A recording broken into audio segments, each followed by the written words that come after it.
বাংলাদেশ আবহে এবার কি তবে ফের একবার মাথাচাড়া দিচ্ছে খালিস্তানিরা? পাকিস্তানের পর এবার কি তবে বাংলাদেশের ভারত বিদ্বেষকে কাজে লাগাতে চাইছে ওই খালিস্তানিরা? ভারতের অভ্যন্তরে প্রভাব ফেলতে না পেরে কানাডা সহ বিশ্বের বিভিন্ন দেশ থেকে নেটওয়ার্ক চালাচ্ছে খালিস্তানি বিচ্ছিন্নতাবাদী সংগঠনগুলো। পাঞ্জাবের মাটিতে যে আগুন একসময় নিভে গিয়েছিল, সেই আগুন কি ফের একবার জ্বালানোর চেষ্টা হচ্ছে? এই অগ্নিযজ্ঞের নেপথ্যে কাদের ইন্ধন রয়েছে? কিভাবে একটি দেশে বসে বিচ্ছিন্নতাবাদী নেতারা একের পর এক ভারত বিরোধী মন্তব্য রাখছে? কানাডায় খালিস্তানিদের এত বাড়বাড়ন্তের কারণটা কি? এর পেছনে কি রয়েছে ওই আমেরিকার হাত? একদিকে পাকিস্তানের জঙ্গিবাদ, অন্যদিকে বাংলাদেশের সদ্য নিজেদেরকে ভারত বিরোধী বলে প্রমাণিত করার চেষ্টা, আর এরপর এই খালিস্তানিদের উস্কানি ভারতকে কি নতুন করে কোনো চ্যালেঞ্জের মুখে ফেলতে পারে?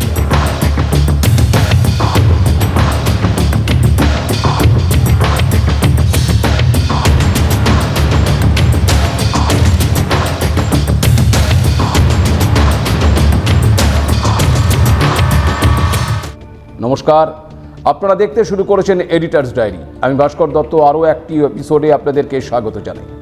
খালিস্তানি শব্দটা ভারতের কাছে বা ভারতবাসীদের কাছে নতুন নয়। সেই ৮০-র দশকে ভারতকে অশান্ত করে তুলেছিল এই খালিস্তানিদের আন্দোলন।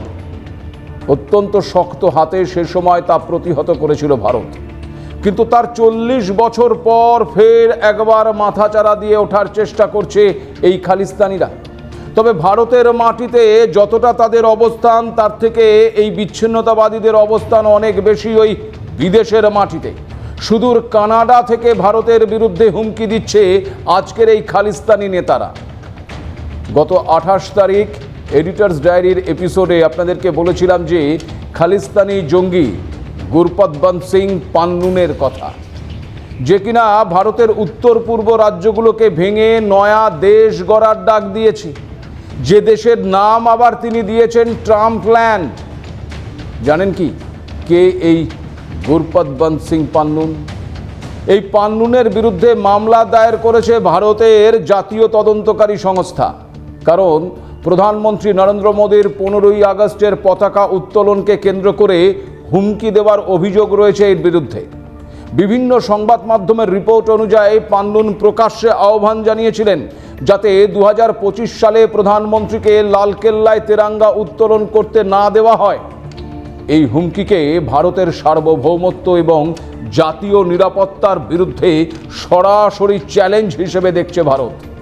দ্য হিন্দু এবং লাইভ মিন্ট তাদের যা প্রতিবেদন, তা থেকে যে জানা যাচ্ছে এনআইএ পান্নুনের বিরুদ্ধে ইউএপিএ সহ একাধিক কঠোর ধারায় মামলা রুজু করেছে।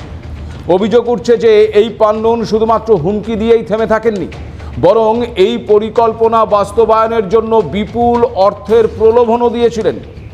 তদন্তকারীদের দাবি, প্রধানমন্ত্রীকে নিশানা করতে পান্নুন প্রায় ১১ কোটি টাকার পুরস্কার ঘোষণা করেছিলেন, যা নিরাপত্তা সংস্থার মতে একটি সুপরিকল্পিত সন্ত্রাসী উস্কানি। তাছাড়া এই পান্নুন সোশ্যাল মিডিয়া এবং ভিডিও বার্তার মাধ্যমে শিখ সেনা সৈন্যদেরও উস্কানি দেবার চেষ্টা করেছিলেন বলে অভিযোগ।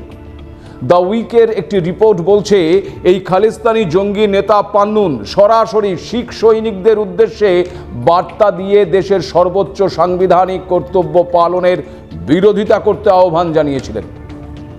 আর এই গোটা বিষয়টিকে ভারতীয় সেনাবাহিনীর শৃঙ্খলা এবং জাতীয় ঐক্যের ওপর আঘাত হিসেবেই দেখছে ভারত। আর জানেন কি, এই সমস্ত হুমকি উস্কানি পান্নুন দিয়েছে ওই বিদেশের মাটিকে ব্যবহার করে। এই আবহে এনডিটিভি এবং ইকোনমিক্স টাইমসের একটি প্রতিবেদন বলছে কানাডায় গ্রেপ্তার করা হয়েছে ইন্দরজিৎ সিং গোসাল নামে এক ব্যক্তিকে। আর এই ইন্দরজিৎ কে জানেন? এই ইন্দরজিৎ হলো ওই পান্নুনের ঘনিষ্ঠ সহযোগী এবং তার নিরাপত্তা ব্যবস্থার মূল সংগঠক হিসেবে পরিচিত। কানাডিয়ান কর্তৃপক্ষের তরফে জানানো হয়েছে ইন্দরজিৎ দীর্ঘদিন ধরে এই পান্নুনের কার্যকলাপের সঙ্গে যুক্ত ছিল এবং বিভিন্ন খালিস্তানিপন্থী কর্মসূচির নিরাপত্তা এবং সমন্বয়ের দায়িত্বও সামলাত। খালিস্তানি নেতা হরদীপ সিং নির্জরের মৃত্যুর পর কানাডায় খালিস্তানি সংগঠনগত দায়িত্ব সামলানোর সঙ্গে যুক্ত ছিল এই ইন্দ্রজিৎ। ভারত সরকার দীর্ঘদিন ধরেই অভিযোগ করে আসছে যে বিদেশে বসে কিছু খালিস্তানিপন্থী ব্যক্তি এবং সংগঠন ভারতের বিরুদ্ধে উস্কানি এবং সন্ত্রাসী কার্যকলাপ চালাচ্ছে। ইন্দ্রজিৎ সিং গোসালের গ্রেপ্তারি সেই প্রেক্ষাপটে গুরুত্বপূর্ণ বলেই মনে করছে নিরাপত্তা বিশ্লেষকরা। আর এই ঘটনা ভারত কানাডা সম্পর্ককে এবং খালিস্তানি কার্যকলাপ নিয়ে আন্তর্জাতিক বিতর্কে একেবারে ঘৃতাহুতি দিয়েছে। তবে ভারতীয় গোয়েন্দা সংস্থাগুলোর মতে এই গ্রেপ্তারি খালিস্তানি নেটওয়ার্কের আন্তর্জাতিক যোগসূত্রের দিকে নতুন করে নজর টানছে। যদিও কানাডার পক্ষ থেকে আনুষ্ঠানিকভাবে সমস্ত অভিযোগ আইনি দিক খতিয়ে দেখার কথা বলা হয়েছে, তবে ভারত স্পষ্টভাবে জানিয়ে দিয়েছে খালিস্তানি সন্ত্রাসবাদকে মত প্রকাশের স্বাধীনতা বলে আড়াল করা যাবে না। গত 28শে ডিসেম্বরের এপিসোডেই আপনাদেরকে জানিয়েছিলাম যে বাংলাদেশের ভারত বিরোধিতার নেপথ্যে খালিস্তানি যোগ থাকার একটা স্পষ্ট সম্ভাবনা তৈরি হয়েছে। কারণ লন্ডনে অবস্থিত বাংলাদেশ হাইকমিশনের সামনে গত শনিবার একটি বিক্ষোভ কর্মসূচি সংগঠিত হয়েছে। উদ্যোক্তা ছিল ওই ভারত বাংলাদেশের প্রবাসী হিন্দুরা। আর সেখানে হঠাৎ করেই এই খালিস্তানিরা পাল্টা কাউন্টার প্রতিবাদ শুরু করে। সবচেয়ে উল্লেখযোগ্য বিষয় হলো ওই সমস্ত খালিস্তানিদের হাতে ধরা প্ল্যাকার্ডে হরদীপ সিং নির্জার এবং শরীফ ওসমান বিন হাদির ছবি দেখা গেছে। হাদিকে তো আপনারা চিনে গেছেন, কিন্তু কে এই হরদীপ সিং নির্জার, যার নাম বারবার আলোচনায় উঠে আসছে? আসলে পাঞ্জাবের জলন্ধরের বাসিন্দা নির্জার ভারতে নিষিদ্ধ বিচ্ছিন্নতাবাদী সংগঠন শিখস ফর জাস্টিসের সঙ্গে যুক্ত ছিল। 2016 সালে ইন্টারপোলের এক নোটিশে অভিযোগ করা হয় যে 2007 সালে পাঞ্জাবের একটি সিনেমা হলে বোমা হামলার অন্যতম প্রধান ষড়যন্ত্রকারী ছিল এই নির্জার। আবার 2021-এর 31শে জানুয়ারি জলন্ধরে এক হিন্দু পুরোহিত কমলদীপ শর্মাকে হত্যার ষড়যন্ত্রের অভিযোগে নির্জার সহ 4 জনের বিরুদ্ধে চার্জশিট দাখিল করেছিল জাতীয় তদন্তকারী সংস্থা। জলন্ধরে পুরোহিতের ওপর হামলা চালানো এবং হত্যা চালানোর চার্জশিট দেওয়া হয়েছিল ওই নির্জার ছাড়াও কমলজিৎ শর্মা, রাম সিং এবং নির্জারের সহযোগী অর্শদীপ সিংয়ের নামে। তবে নির্জারের নির্দেশে এই পুরোহিতকে আক্রমণ করা হয়েছিল বলে অভিযোগ।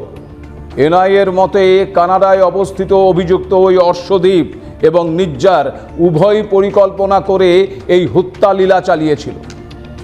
একজন হিন্দু পুরোহিতকে হত্যা করে শান্তি বিঘ্নিত করে সমগ্র পাঞ্জাবের সাম্প্রদায়িক সম্প্রীতিকে ব্যাহত করার জন্যই এই ষড়যন্ত্র করা হয়েছিল বলে অনুমান তদন্তকারীদের। পাঞ্জাবে জন্ম হলেও কানাডায় প্রায় 25 বছরের বেশি সময় ধরে বসবাস করছিল এই নির্জার। ব্রিটিশ কলম্বিয়ার সারে শহরের গুরু নানক শিখ গুরুদুয়ারার প্রেসিডেন্ট ছিল সে। স্বাভাবিকভাবেই পাঞ্জাবের সন্ত্রাসী কর্মকাণ্ডে জড়িত থাকার অভিযোগে নির্জারের বিরুদ্ধে কানাডা প্রশাসনকে জানিয়েছিল ভারত। এদিকে পাঞ্জাব পুলিশ আবার নির্জারের প্রত্যর্পণ চেয়েছিল, কারণ সে রাজ্যে সন্ত্রাসবাদ পুনরুজ্জীবিত করার ঘটনায় নির্জারকে মোস্ট ওয়ান্টেড বলে ঘোষণা করা হয়েছিল। তাই 2015-র 23শে জানুয়ারি জারি করা লুকআউট সার্কুলার এবং 2016-র 14ই মার্চ জারি করা একটি রেড কর্নার নোটিশ অনুসরণ করে পুলিশ তার প্রত্যর্পণের দাবি জানিয়েছিল। 2020 সালের জুলাই মাসে ভারত তাকে সন্ত্রাসী বলে ঘোষণা করে। এনআইএ জানিয়ে দেয় যে নির্জার ভারতে সন্ত্রাস ছড়ানোর জন্যই খালিস্তানপন্থী সন্ত্রাসী মডিউল নিয়োগ, প্রশিক্ষণ, অর্থ প্রদান এবং পরিচালনায় সক্রিয়ভাবে জড়িত ছিল। এছাড়াও সোশ্যাল মিডিয়া প্ল্যাটফর্মের মাধ্যমে উস্কানিমূলক এবং বিদ্বেষমূলক বক্তব্য ছড়িয়ে দেওয়ার ঘটনাতেও জড়িত ছিল এই নির্জার। নির্জারকে ধরিয়ে দিতে পারলে 10 লক্ষ টাকা নগদ পুরস্কারের কথাও ঘোষণা করা হয়েছিল। তবে শেষমেশ 2023 সালের 18ই জুন ওই কানাডায় গুরু নানক শিখ গুরুদুয়ারায় নির্জারের পিকআপ ট্রাককে লক্ষ্য করে একাধিক গুলি চালানো হয়। ঘটনাস্থলে মারা যায় গাড়ির ভেতরে থাকা ওই নির্জার। আর এরপরে এই নির্জার হত্যাকাণ্ডে ভারতের ভূমিকা রয়েছে বলে অভিযোগ তোলে তৎকালীন ট্রুডো সরকার। চির ধরে ভারত কানাডা সম্পর্কেও। ট্রুডোর ওই অভিযোগের পর প্রধানমন্ত্রী নরেন্দ্র মোদী কানাডাকে পাল্টা দোষারোপ করেন বিচ্ছিন্নতাবাদী খালিস্তানি পন্থীদের আশ্রয় দেওয়ার জন্য। নির্ঝর হত্যাকাণ্ডে ভারতের বিরুদ্ধে অভিযোগ ভিত্তিহীন এবং রাজনৈতিক উদ্দেশ্য প্রণোদিত বলে দাবি করা হলেও এই নির্ঝর খুনে জড়িত থাকার সন্দেহে 2024 সালের মে মাসেই 4 জন ভারতীয় এবং ভারতীয় বংশোদ্ভূতকে গ্রেপ্তার করে ওই কানাডা পুলিশের ইন্টিগ্রেটেড হোমিসাইড ইনভেস্টিগেশন টিম। যাদেরকে গ্রেপ্তার করা হয়েছিল তারা হলেন করণ ব্রার, করণপ্রীত সিং এবং অমনদীপ সিং। 4 জনই ভারতের নাগরিক এবং তাদের বিরুদ্ধে প্রথম শ্রেণীর হত্যা এবং ষড়যন্ত্রের অভিযোগ আনা হয়। কানাডার আদালত এবং প্রসিকিউশন সূত্রের বক্তব্য অনুযায়ী এই মামলার মূল বিচার 2026 সালের শেষের আগে শুরু হওয়ার সম্ভাবনা খুবই কম। বর্তমানে মামলাটি প্রিট্রায়াল বা বিচার পূর্ব আইনি প্রক্রিয়ার মধ্যেই একেবারে আটকে রয়েছে। গোটা ঘটনাটাকে কেন্দ্র করে ভারতের সঙ্গে কানাডার সম্পর্কের অবনতিও হয়েছে। স্বাভাবিকভাবে এই প্রশ্ন আসতে পারে যে ভারতের পাঞ্জাব থেকে যে আন্দোলনের সূত্রপাত তা কিভাবে ওই কানাডায় পৌঁছে গেল, কেন খালিস্তানিরা কানাডায় গিয়ে বসে রয়েছে, আবার পান্নুনের কল্পিত দেশের নাম ট্রাম্পল্যান্ড কেন রাখা হলো। এর নেপথ্যে আমেরিকা বা ওই মার্কিন প্রেসিডেন্ট ডোনাল্ড ট্রাম্পের ইন্ধন বা ভূমিকার সম্ভাবনা কি উড়িয়ে দেওয়া যায়? কারণ ট্রাম্পের সঙ্গে ভারতের সম্পর্কের বরফ এখনও কিন্তু তেমনভাবে গলেনি। ভারতকে অস্থির করে তুলতে সব দিক থেকেই যে একটা চক্রান্তের আভাস পাওয়া যাচ্ছে, খালিস্তানিদের ঘটনা কি তারই অঙ্গ? সর্বধর্ম সমন্বয়ের দেশ এই ভারত। নানা ধর্মের মধ্যে রয়েছে ওই শিখ সম্প্রদায়ের মানুষেরাও। শুধু ধর্মীয় ক্ষেত্রে নয়, ভারতীয় সেনাবাহিনীতেও শিখ রেজিমেন্টের একটি বিরাট জায়গা রয়েছে। ভারতে মোট জনসংখ্যার প্রায় 2.5% এখন শিখ। তাছাড়া ভারতের বাইরে শিখ জনসংখ্যার একটি বড় অংশ অভিবাসীও রয়েছে।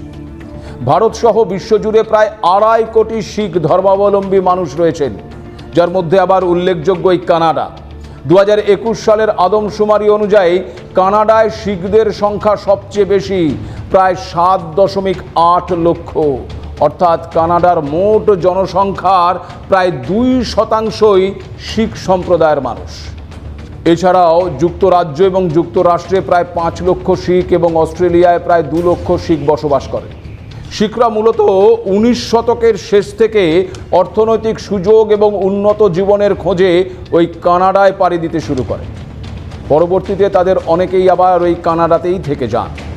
যে খালিস্তানি আন্দোলনের সমাপ্তি হয়েছিল ভারতের মাটিতে, কানাডা থেকে তা ফের একটু একটু করে দানা বাঁধতে শুরু করে। কানাডা থেকেই ভারতের অভ্যন্তরে থাকা খালিস্তানি পন্থীদের উস্কানি দেওয়া শুরু হয়। গোটা বিষয়টি জানতে তবে আমাকে একটু ওই ইতিহাসের পাতা উল্টাতেই হবে। স্বাধীনতার আগে পাঞ্জাব ছিল ভারতের সবচেয়ে সমৃদ্ধ রাজ্যগুলোর একটি, কিন্তু 1947 সালে দেশ ভাগের সময় সেই পাঞ্জাবকেই দ্বিখণ্ডিত করা হয়, যার একটি অংশ চলে যায় পাকিস্তানে আর একটি অংশ থেকে যায় আমাদের এই ভারতে। এই বিভাজনের সময় বাংলার মতো শিখ সম্প্রদায়ের লক্ষ লক্ষ মানুষ উদ্বাস্তু হয়েছিলেন। বহু সাম্প্রদায়িক হত্যাকাণ্ড ঘটেছিল।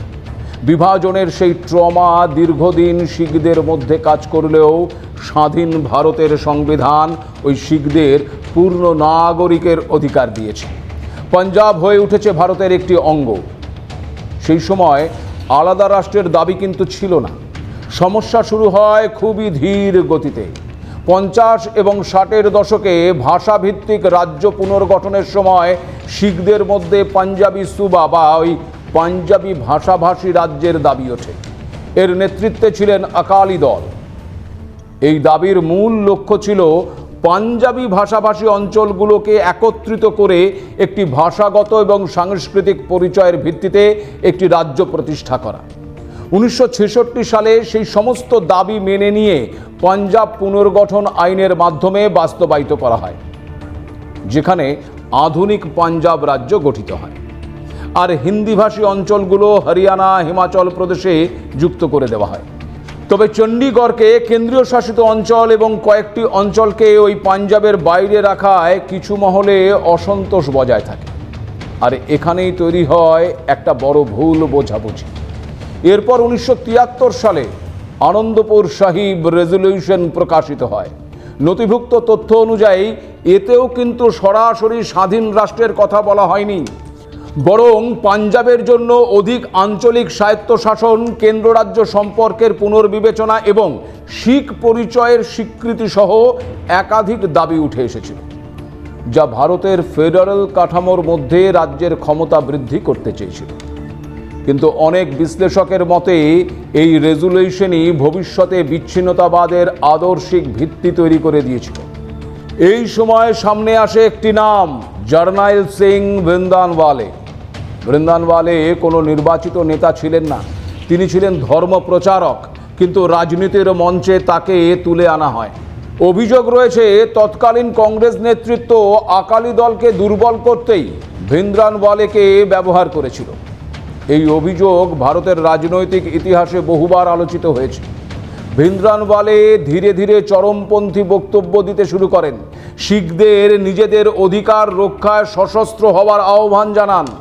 1982 সালে ধর্ম যুদ্ধ মোর্চা শুরু হওয়ার পর ভৃন্দানওয়ালে গ্রেপ্তারি এড়াতে এবং আন্দোলন পরিচালনার জন্য একেবারে ওই অমৃতসরের স্বর্ণ মন্দির কমপ্লেক্সের অভ্যন্তরে অবস্থিত গুরু নানক নিবাসে চলে যান।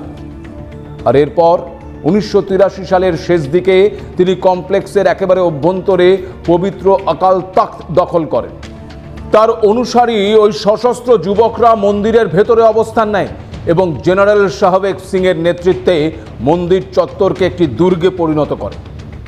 এখানে একটি গুরুত্বপূর্ণ বিষয় পরিষ্কার করে বলা ভীষণভাবেই জরুরি যে সব শিখরা কিন্তু ওই খালিস্তানিপন্থী ছিলেন না, আজও নন। কিন্তু চরমপন্থীরা ধর্মের আবরণে সন্ত্রাসকে বৈধতা দেওয়ার চেষ্টা করেছিল, এখনও সেটা করে যাচ্ছে। 80-র দশকে পাঞ্জাব কার্যত রক্তাক্ত হয়ে ওঠে। পুলিশ কর্মকর্তা, রাজনীতিবিদ, হিন্দু নাগরিক, এমনকি ভিন্ন মতাবলম্বী শিখরাও খুন হতে শুরু করে। মন্দিরের ভেতর থেকে চরমপন্থী কর্মকাণ্ড এবং অস্ত্রশস্ত্র মজুদ বন্ধ করতে 1984 সালের জুন মাসে তৎকালীন প্রধানমন্ত্রী ইন্দিরা গান্ধী ভারতীয় সেনাবাহিনীকে অপারেশন ব্লু স্টার পরিচালনার নির্দেশ দেন। ভারত সরকার সেনা অভিযান চালায় ওই স্বর্ণ মন্দিরে। প্রাক্তন প্রধানমন্ত্রী ইন্দিরা গান্ধীর নির্দেশে পাঞ্জাব পুলিশ সেনাবাহিনী যৌথ অভিযানে তৎকালীন সশস্ত্র বাহিনী ওই খালিস্তানি নেতৃত্বকে ধ্বংস করে এবং পাঞ্জাবে সংগঠিত সন্ত্রাসের কাঠামো সম্পূর্ণরূপে ভেঙে দেয়। ওই নেতাদের মধ্যে ছিলেন জারনাইল সিং ভৃন্দানওয়ালেও।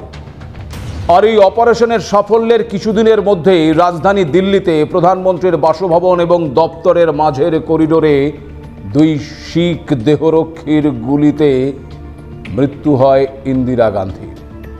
এই অধ্যায় আজও ভারতের ইতিহাসে একটি সংবেদনশীল অধ্যায় হয়েই রয়েছে। তারপর ঘটে যায় 1984-র শিখ বিরোধী দাঙ্গা। দিল্লি সহ দেশের বিভিন্ন প্রান্তে হাজার হাজার শিখ নিহত হন। আর এখানেই ভারত পড়ে যায় নৈতিক ব্যর্থতার মুখে। আর এই অধ্যায় খালিস্তানিপন্থীদের জন্য সবচেয়ে বড় প্রচারের অস্ত্র হয়ে ওঠে। এরপর 80-র দশকের শেষ ভাগ থেকে 90-এর শুরু পর্যন্ত পাঞ্জাব কার্যত সন্ত্রাসের রাজ্যে পরিণত হয়। কিন্তু এটাও সত্য যে ভারত কিন্তু শেষ পর্যন্ত গোটা পরিস্থিতি নিয়ন্ত্রণে এনেছিল।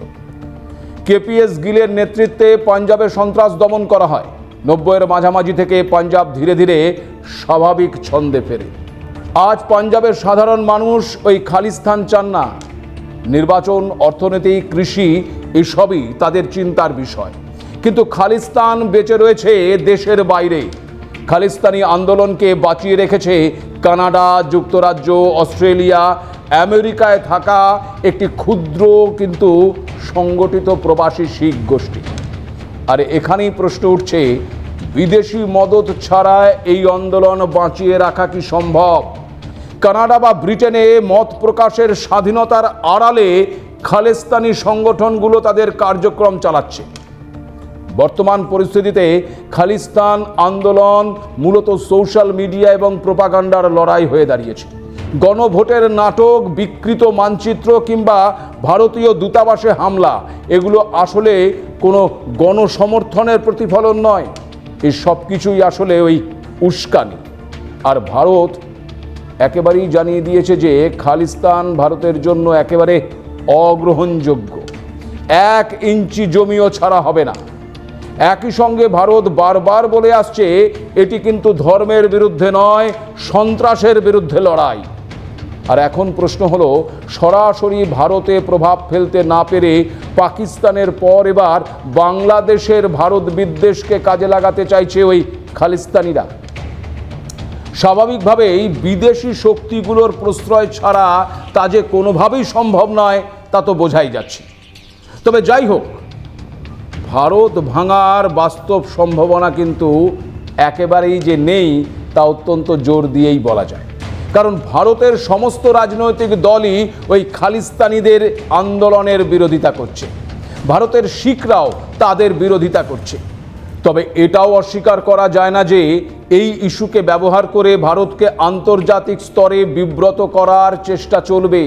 কিছু প্রবাসী গোষ্ঠী পরিচিতি এবং রাজনৈতিক আশ্রয়ের জন্য এটাকে আঁকড়ে ধরবে। ফলে ভারতের কাছে এখন প্রথম পদক্ষেপ হিসেবে দেশের অভ্যন্তরের ক্ষতগুলোকে সুস্থ করা দরকার। একই সঙ্গে আন্তর্জাতিক স্তরে এই সমস্যার সমাধান খোঁজাটাও ভীষণভাবেই প্রয়োজন। আজ এ পর্যন্তই। নমস্কার।